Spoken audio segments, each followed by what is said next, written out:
I'm too big to be carried, but it's midsummer night, and Dad says it's the one night when all rules can be broken. He picks me up, still wrapped in the rug, with my feet poking out. I look back over his shoulder. The fire has flattened down into a heap of red ash. People are still sitting around it, drinking, but the dancing's over. The path that leads down to our cottage is rough and steep, but Dad won't let me drop. My dad is strong. He takes his boat out in most waters, and he can swim more than 3 miles. He has a medal for life-saving. Mom and Connor are walking ahead of us on the path down. They're talking, but I can't hear the words.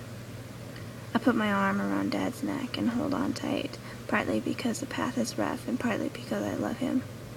His strength makes me feel safe. Dad begins to sing.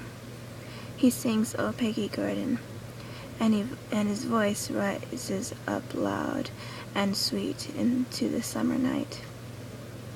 I wish I was away in Ingo, far across the briny sea, sailing over deepest waters.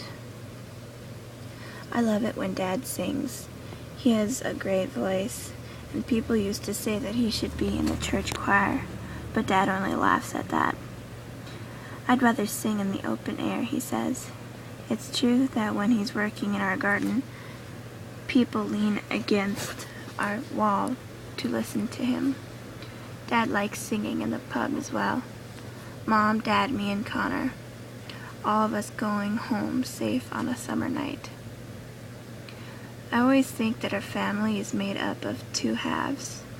There is Connor and Mom, who are calm and sensible and always do what they say they're going to do. And there's me and Dad. We flare up like the midsummer's bonfire, lose our tempers, and say things we should never say. Sometimes we don't know what we're going to do until we've done it, and I sometimes tell lies when I need to, which Connor never does. Connor tells you the truth straight out. You just have to get used to it. But it doesn't matter that we're family of 2 halves, as long as we stick together. We come to the deepest part of the path, and Dad has to put me down.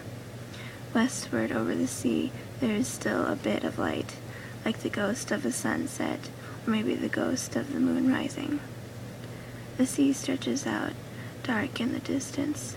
I'm glad that Dad stopped here, because I love to watch the sea. Dad has stopped singing too. He stands there still and silent, staring out at sea. He looks as if he's searching for something. A boat maybe. But there won't be any boats out tonight. Not on midsummer night. Even though Dad's standing next to me, I feel as if he's forgotten me. He's far away. Dad, I say at last. I feel uneasy. Dad? But Dad doesn't answer. I'm tired and cold now, and my legs are shivery. I just want to be at home, all 4 of us safe inside our cottage with the door shut. I want to be in bed, falling into sleep. Dad, let's catch up with Mom and Connor. They're way ahead of us. Dad? But Dad holds up his hand. Hush, he says.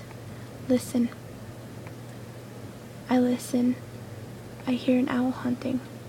I hear the deep noise of the sea, like breathing.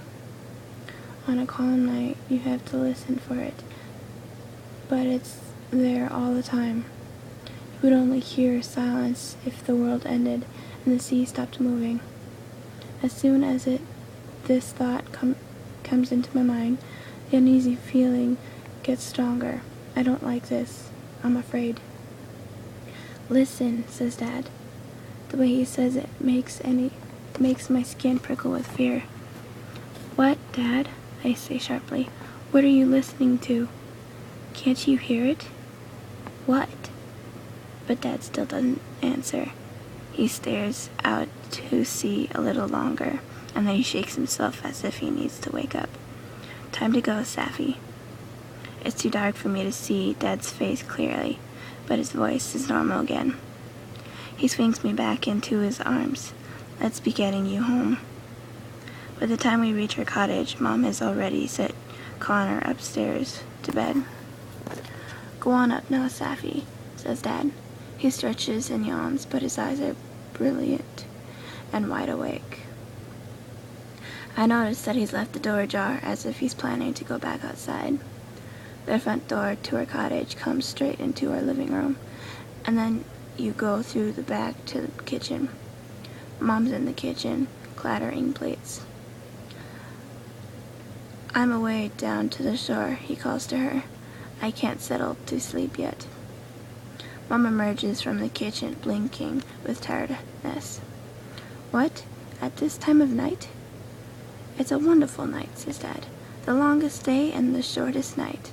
Think of it, Jenny. We won't get another night like this for a whole year.